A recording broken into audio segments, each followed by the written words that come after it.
Snyder Cut vai causar uma revolução, Kátia. As pessoas não têm noção, mas vai causar essa revolução em Hollywood. Assim, não que a gente não tenha tido antes na história nenhum outro corte do diretor, né?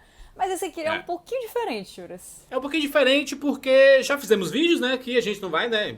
Toda hora falar do mesmo assunto. Já tem até podcast. A gente fez um Rapadura Cast sobre o Snyder Cut, discutindo tudo isso. Mas aqui é meio que uma resposta. Sabe quando um youtuber, alguém faz um vídeo, aí você não concorda, ele faz resposta a... Essa aqui é a resposta à internet, né? A internet tá dizendo aí que não precisa, que isso é uma perda de tempo, que prioridades, que ninguém quer ver esse filme. Eu, pelo menos, discordo, porque eu quero muito ver esse filme. Também. E não só eu discordo, ou tu discorda, né? Na verdade, tem várias pessoas entrando aí nessa discussão. E pessoas grandes, outros diretores, pessoas que estão ligadas a esse meio, que entendem como é que funciona a interferência dos estúdios nos cortes finais dos filmes. Curiosamente, diretores da DC e da Marvel estão comentando isso. Porque na Marvel você tem um grande chefe chamado Kevin Feige, né? Kevin Feige é o cara que manda em tudo, é o cara que bota o bedelho em tudo. Que inclusive as pessoas falam assim, nossa, essas polêmicas não acontecem com a Marvel. Meu filho... Que mundo você tá, né? O próprio Edgar Wright queria fazer o Homem-Formiga. Ele queria fazer do jeito dele e o Kevin Feige falou assim, meu filho, pega o bacon, né? Exatamente, exatamente. O Kevin Feige, ele tem um controle muito grande sobre aquilo ali, Sim. né? Mas na Marvel a gente acompanha as coisas de um jeito um pouco diferente, porque é uma pessoa só que tem o grande controle sobre aquele plano enorme de fazer aquele universo cinematográfico. Na Warner, por outro lado, que é a DC, né? A gente tem vários executivos que estão querendo sucesso financeiro nos filmes e que eles reagem diretamente às tendências que a gente tá vendo aí em cinema e em outros cantos, principalmente na própria Marvel. Então, várias vezes a gente vê isso. Essa fórmula fulano de tal tá dando certo, então a gente tem que tentar fazer algo similar a isso e colocar aqui na DC, né? Tentando, digamos assim, copiar, replicar de leve o tom de alguns filmes da Marvel. E foi exatamente isso que o David Ayer falou que aconteceu em Esquadrão Suicida, né? Ele disse que filmou o filme dele lá, que fez toda a coisa direitinho, planejou que era pra ser uma coisa profunda, que era pra ser, né, os personagens muito complexos e tal. E o que aconteceu foi que Deadpool acabou estourando aí, né? Foi um grande sucesso, as pessoas amaram essa nova fórmula, essa nova maneira de fazer filme de super-heróis. E aí, a Warner olhou e disse assim, gente... É o seguinte, é isso que funciona, né? Se a gente fizesse de Esquadrão Suicida algo parecido com isso aqui? Isso é muito complicado, porque tem estúdio que vai na onda do que tá acontecendo em Hollywood, né? Tipo assim, a Fórmula Marvel tá funcionando, vamos copiar a Fórmula Marvel. Não funciona dessa forma, não foi assim. Não é né, tipo, dois raios não caem no mesmo lugar se tratando de cinema. Você cria a sua parada. E uma coisa que as pessoas têm que entender, que a DC e a Warner... Ela sempre apostou muito em diretores autores, tanto que a gente viu Christopher Nolan, a gente viu o próprio Zack Snyder, né? O próprio Todd Phillips, são diretores que colocam a sua visão em cima desses projetos.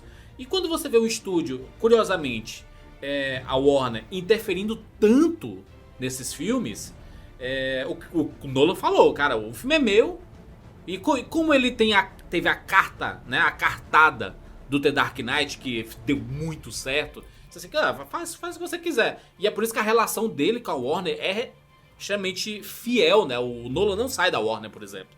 Ele sempre faz os filmes com a Warner porque a Warner dá essa cartada pra ele. Porém, no universo super-herói, a impressão que dá é que eles dizem assim, cara, o que tá funcionando é isso, vamos fazer desse jeito. Como o BVS não funcionou, vamos meter o B dele aqui no Liga da Justiça.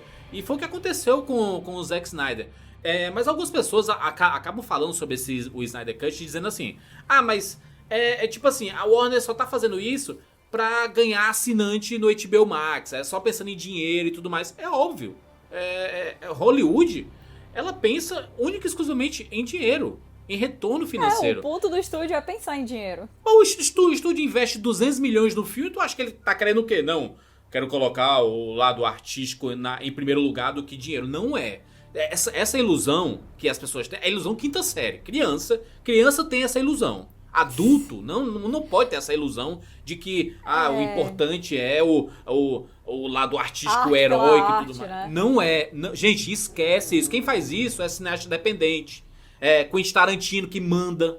Christopher Nolan que manda. Quando você tem um grande filme de super-herói, que é um filme comercial. Gente, filme de super-herói é filme comercial. Parece, tipo, se chover vai molhar. Parece que eu tô explicando uma coisa básica demais aqui. Mas é porque as pessoas às vezes têm dificuldade de compreender que é desse jeito, gente. Então o Warner tá fazendo isso. É porque eu quero colocar a visão do Zack Snyder aqui. Talvez tenha isso. Sim. Isso é muito importante. Eu acho que eles também querem limpar um pouco a barra deles, né? Porque ficou um pouco pesado isso aí e acabou meio que saindo pela culatra, inclusive. Porque sim, existe o lado comercial, que eles querem ganhar dinheiro em cima disso. Imagina você ganhar dinheiro 2 vezes em cima do mesmo filme, com coisas, Exato. a maioria delas que já estão filmadas. Porque essa grana a mais que vai ser colocada aí em cima do Snyder Cut, ela é muito pequena. 30 Sim. milhões para você conseguir lançar um outro filme original no seu serviço de streaming, que vai ter muita gente que vai assinar só por causa disso, é sim um investimento muito baixo para uma produção desse tamanho que tá criando um buzz assim, né? Então, assim, tem esse lado, e tem o lado do, a Warner roubou a visão do Zack Snyder e teve toda essa coisa, então a Warner chega e fala assim, gente, peraí, não, eu entendi o que vocês estão dizendo, realmente vamos ver a visão do diretor, e fica aquela coisa assim, mais amigável, né, entre o estúdio e o próprio público. Eu acho que é muito importante aqui, Kátia, porque por mais que os objetivos do estúdio sejam outros, a gente pode acabar tendo uma parada exposta aqui, que é algo que nunca se discutia, né, que é a interferência do estúdio. Por mais que a gente tenha escutado um ou outro diretor falando assim, esse não foi o filme que eu fiz e tudo, a gente viu, sei lá, o Josh Trank, lá do Quarteto Fantástico, né? Que ele mesmo falou várias vezes, disse assim, esse filme que saiu não é o meu. O meu é aquele que tá no começo e você sente a diferença do Quarteto Fantástico, do Josh Trank, do comecinho ali, que é bem legal, mostra a infância e tudo mais, ele vai desenvolver, aí, né, o trem, ele sai do trilho ali, porque a Fox mexeu e disse assim, cara, eu quero fazer filme de super-herói, porradaria, sei o quê, e o teu filme de super-herói é muito introspectivo. E o foda é você contratar diretores, autores, que vão trazer uma visão diferente pra esse filme de super-herói, ou então que seja briefado antes. Olha, meu filho, eu quero um filme heróico, super-herói, loucura, explosão. Aí beleza, o cara já sabe desde o começo. O problema é quando você filma, e aí na sala de edição eles começam a mexer, diz assim, não, vamos fazer a refilmagem aqui, sem falar com o diretor, tá? Parece que a Warner tá sempre um passo atrás nessa corrida, justamente por estar tentando repetir em certos aspectos a fórmula.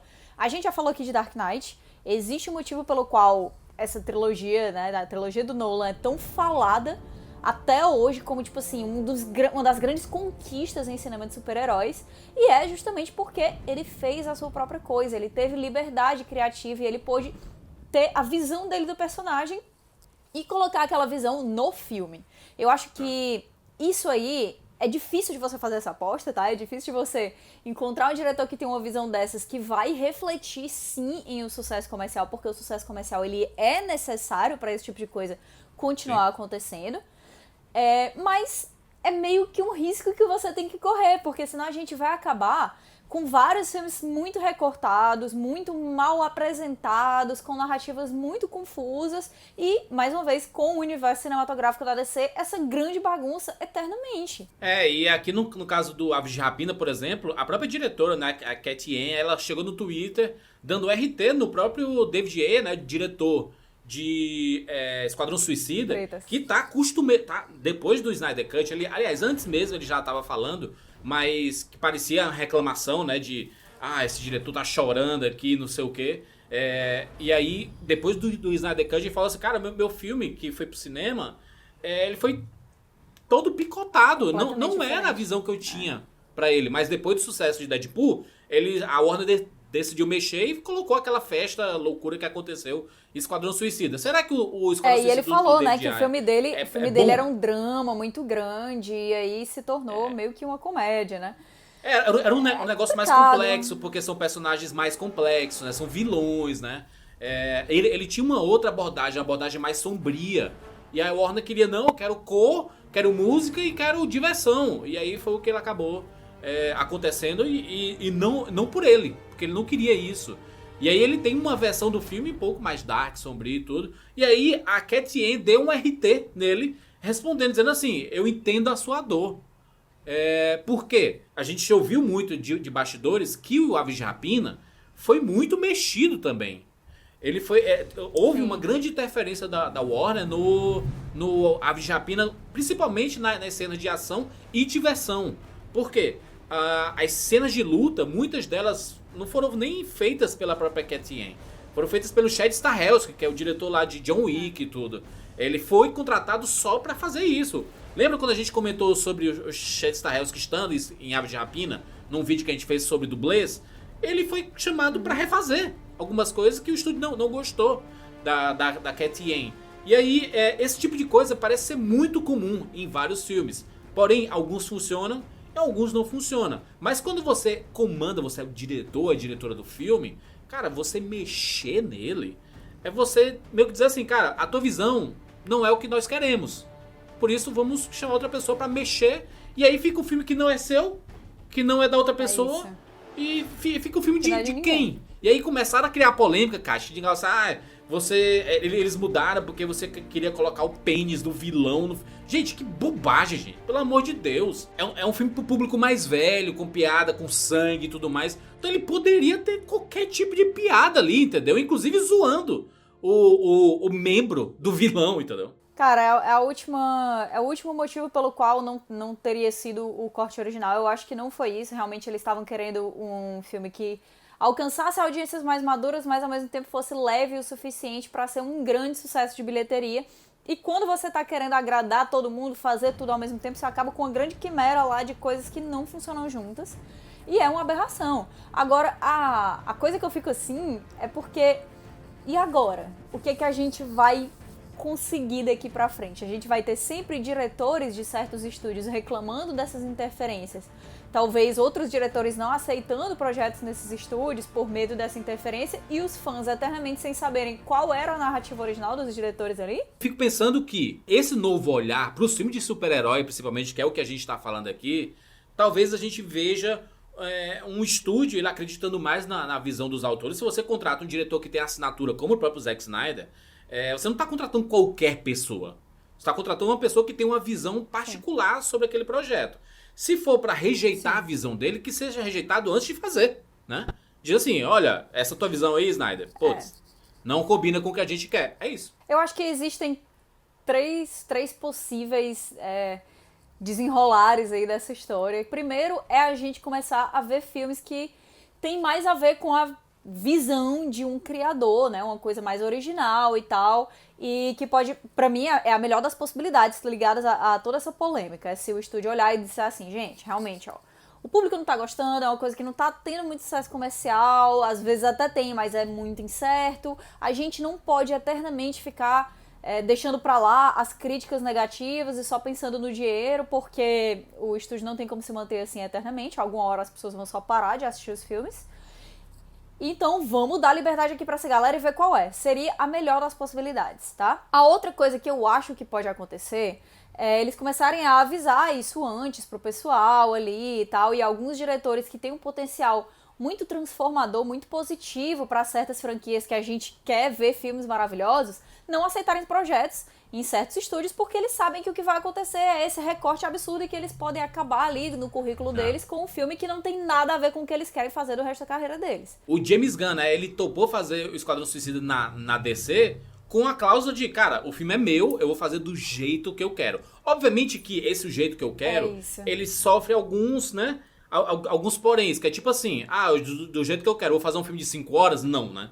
Porque não tem como lançar um filme de 5 horas de super-herói, né? E é uma coisa que ele e o estúdio podem entrar em acordo, né? Existe essa ideia do diálogo entre os dois, que eu já acho também muito positivo. E outra possibilidade que eu enxergo é eles começarem a colocar em contratos, ou então ficar aquela coisa que é subentendida, mas é bom você prestar atenção, que quando você chega em redes sociais, quando você fala publicamente mal do estúdio, mal dos cortes, mal da relação profissional que você teve com aquela galera ali, você vai se prejudicar de alguma maneira.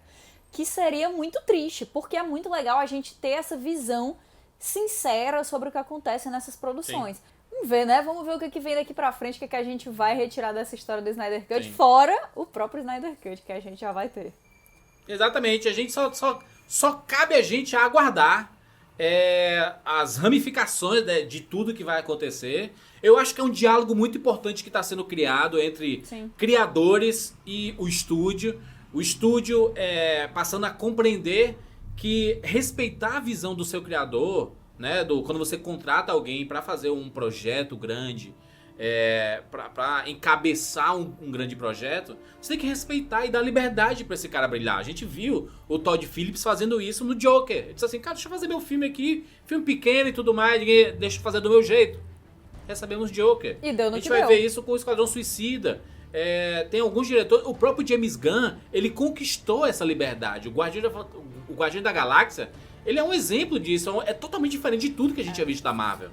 E tem muito do próprio diretor. E é uma franquia que não tinha muito peso no começo, né? Então ele conseguiu cavar em lugar nenhum uma mina de ouro. É isso, falamos sobre o Snyder Cut. Se inscreve no nosso canal aqui para não perder absolutamente nada. Clica no sininho, pelo amor de Deus, clica nesse sino. Pra você ser notificado, porque a gente sabe que tem um monte de gente que não tá recebendo nossos vídeos. Talvez porque não tenha clicado nesse sininho maledito. Você vai receber a sua notificação. A gente não lança 300 vídeos por dia, pode ficar tranquilo. Aquela notificaçãozinha vai aparecer no meio das suas notificações de WhatsApp. Pode ficar de boas aí que a gente vai notificar de forma honestíssima. E se gostou desse vídeo, joga o like! Joga o like! Pra você vai, tchau.